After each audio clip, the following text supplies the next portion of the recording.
여러분은 돈을 어떻게 대하고 계신가요? 안녕하세요. 성공으로 가는 한 걸음 지혜의 길입니다. 주변에 많은 평범한 사람들은 말합니다. 삶에 있어서 돈은 전부가 아니야. 돈보다 가치 있고 중요한 것들이 훨씬 더 많아 라고 말이죠. 맞습니다. 돈보다 가치 있고 돈으로 해결할 수 없는 일들은 세상에 너무나도 많습니다.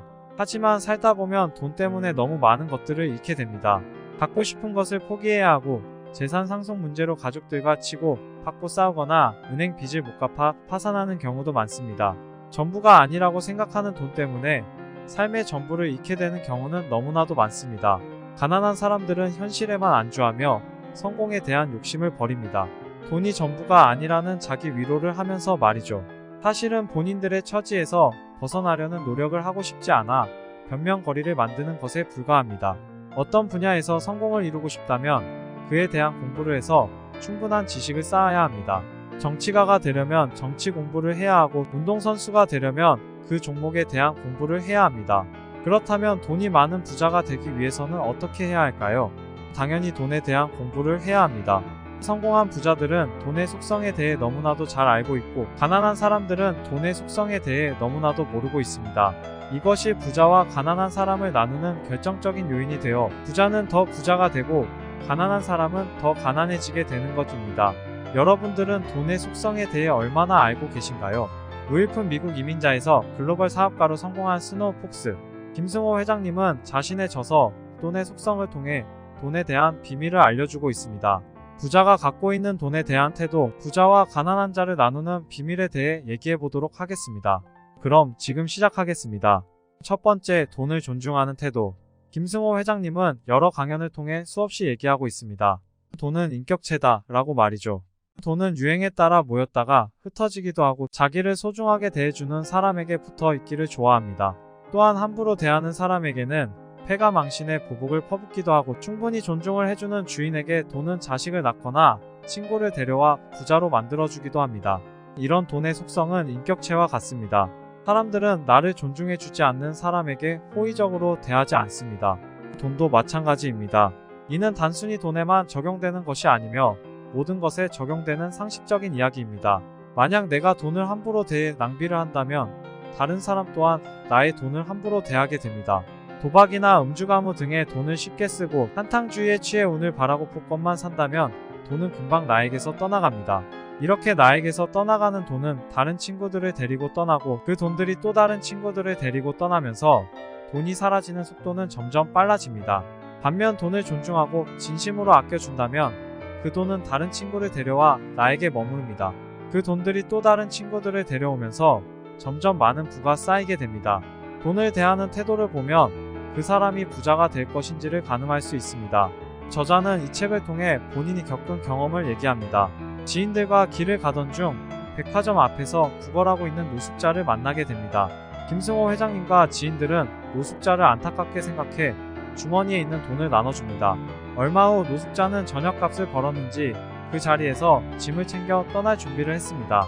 준비를 마치고 난 후 구걸통 안을 살피더니 동전 몇 개를 골라 바닥에 던지고 자리를 떠났습니다. 이를 본 김승호 회장님은 그곳으로 가 떨어진 동전을 주었습니다.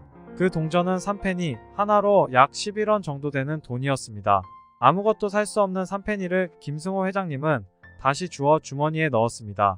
그리고는 그 동전을 만지며 이 동전들은 돈의 씨앗이다 라고 혼잣말을 하며 집으로 돌아왔다고 합니다. 몇천억 자산가에게 3페니는 정말 보잘것없는 돈일 수 있습니다. 하지만 김승호 회장님은 그렇게 생각하지 않았습니다. 작은 돈이든 큰 돈이든 인격체로서 존중을 했습니다. 그리고 이렇게 존중받은 작은 돈들이 모여 지금의 큰 돈을 데려왔다고 생각합니다. 작은 돈부터 소중히 하는 습관은 모든 돈을 존중하게 됩니다. 부자가 되고 싶다면 작은 돈부터 존중하는 태도를 가져야 하며 사람을 대하듯 정성껏 대해야 합니다. 돈을 사랑으로 대해야 하지만 너무 지나쳐서는 안 되며 품을 때는 품고 보내줄 때는 보내줘야 합니다. 여러분들은 돈을 어떻게 대하고 계신가요? 어떤 돈이든 함부로 대하지 말고 존중하는 습관을 가지시길 바랍니다. 두 번째, 돈그릇 키우기. 부자들은 모두 아주 커다란 돈 그릇을 가지고 있습니다. 이전에 부자의 그릇 책에 대한 영상에서도 얘기했던 것처럼 사람은 각자 가지고 있는 돈 그릇의 크기만큼 돈을 갖게 됩니다. 돈그릇이 작은 사람이 큰 돈을 탐하게 되면 반드시 그에 따른 대가를 치르기 마련입니다.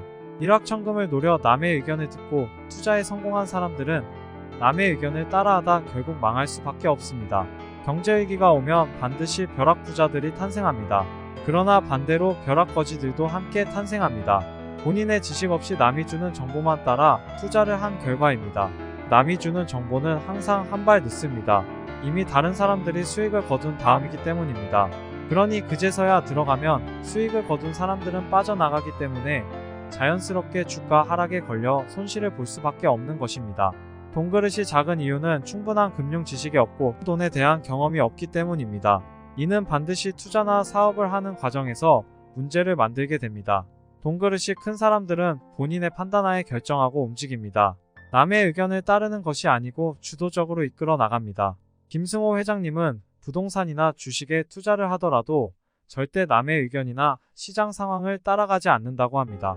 본인이 판단하는 가치 금액을 정하고 그 금액을 제시하고 기다린다고 합니다.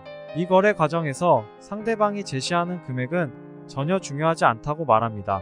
본인이 제시한 금액에 상대가 모욕을 느낄 수도 있겠지만 만약 상대가 제시한 금액에 본인이 구매하게 되면 본인이 그 모욕을 느끼게 되기 때문이라고 말합니다. 이처럼 어떤 자산에 대한 가치 판단을 하는 것은 본인의 의견으로 결정이 되어야 합니다. 다른 사람이 결정한 금액은 그 자산에 대해 그 사람이 판단하는 가치이기 때문입니다. 상대방이 느끼는 가치가 내가 느끼는 가치와 동일할 수는 없습니다. 처음에는 다른 사람이 낸 의견이 타당하게 보일지라도 시간이 지나면 결국 내가 느끼는 가치와 동일하지 않다는 걸 알게 됩니다. 그때 가서 후회를 해봤자 되돌릴 수 있는 것은 아무것도 없습니다. 그저 사기를 당했다는 말만 반복할 뿐입니다. 부자들은 돈 공부를 정말 많이 합니다. 경제신문을 읽고 금융 단어를 외우고 관련 서적들을 찾아서 꾸준히 독서를 합니다. 누군가는 부자는 시간이 많으니까 그럴 수 있다 라고 말할 겁니다. 하지만 이는 결코 사실이 아닙니다. 오히려 그들은 돈 공부를 많이 했기 때문에 부자가 된 것이 맞습니다. 변호사가 되었기 때문에 법 공부를 하나요? 축구선수가 되었기 때문에 축구를 훈련하고 공부하나요? 그렇지 않습니다. 그들은 꾸준히 그와 관련된 분야를 공부해왔기 때문에 그에 대한 보상을 받은 것입니다. 만약 여러분들이 부자가 되고 싶다면 당장 돈 공부를 시작해야 합니다. 돈에 대한 지식을 넓히고 돈에 대한 경험이 쌓이면 돈그릇은 자연히 커져 여러분들이 더 많은 돈을 담을 수 있게 될 것입니다. 세 번째, 경제적 자유. 부자는 단순히 돈이 많은 사람이 아닙니다. 돈을 엄청나게 벌면서 시간에 쫓기면서 사는 사람들은 너무나도 많습니다. 과연 이런 사람들을 진정한 부자라고 할 수 있을까요? 김승호 회장님이 말하는 부자란 노동으로부터 내 몸이 자유로워져도 정규적인 수입이 들어오고 내 정신과 생각이 자유로워져서 남들과 비교할 필요가 없는 것이라고 말합니다. 노동으로부터 벗어나 정신적으로나 육체적으로 자유를 얻은 사람이라는 말입니다. 물론 사람들마다 부자의 기준이 다릅니다. 그렇기에 엄청난 노동시간으로 많은 돈을 버는 사람도 부자라고 생각할 수 있습니다. 하지만 그런 사람들은 노동으로부터 자유로워지지 못하며 개인의 생활은 즐길 수 없는 사람입니다. 즉, 그 많은 돈을 벌어도 정작 그 돈을 쓸 수 있는 시간이 없는 사람들입니다. 인생을 더 편하고 자유롭게 살기 위해 버는 돈이 내 인생의 시간을 대부분 허비하게 되는 원인이 되어서는 안 됩니다. 경제적인 자유를 얻기 위해서는 본인이 일하지 않아도 먹고 사는데 지장이 없는 생활비를 일정하게 벌 수 있어야 합니다. 어떤 사람은 100만원으로도 충분할 수 있고 어떤 사람은 1000만원으로도 부족할 수 있습니다. 그러므로 본인의 경제적 상황을 제대로 판단해야 하고 그에 맞는 경제적 목표를 세워야 합니다. 또한 단순히 많은 소득만으로 부자가 되지는 않습니다. 소득을 잘 관리하고 올바르게 소비하는 것이 중요합니다. 김승호 회장님은 올바른 소비를 위해서 쿼터 법칙을 말합니다. 본인이 벌어들이는 소득의 4분의 1만 지출에 사용하는 것입니다.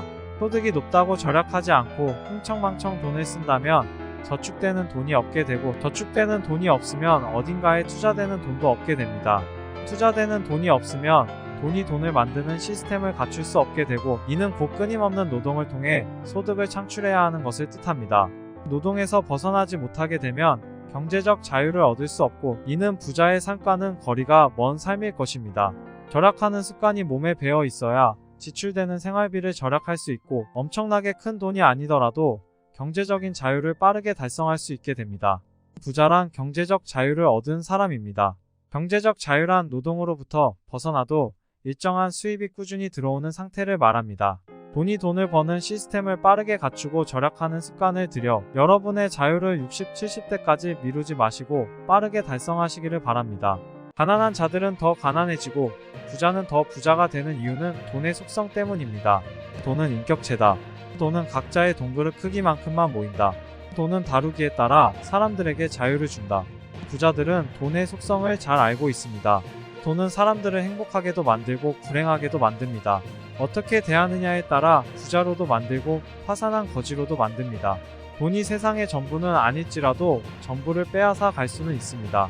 여러분이 진정한 자유를 얻고 사랑하는 사람들과 행복한 미래를 꿈꾼다면 반드시 부자들이 알고 있는 돈의 속성을 알아야 한다는 것을 잊지 마시기 바랍니다. 돈의 속성을 깨닫고 여러분이 하루빨리 경제적 자유에 도달하시기를 진심으로 응원합니다. 된다고 믿으면 될 수 있고 할 수 있다고 믿으면 할 수 있습니다. 오늘도 좋은 하루 보내세요. 지금까지 지혜의 길이었습니다.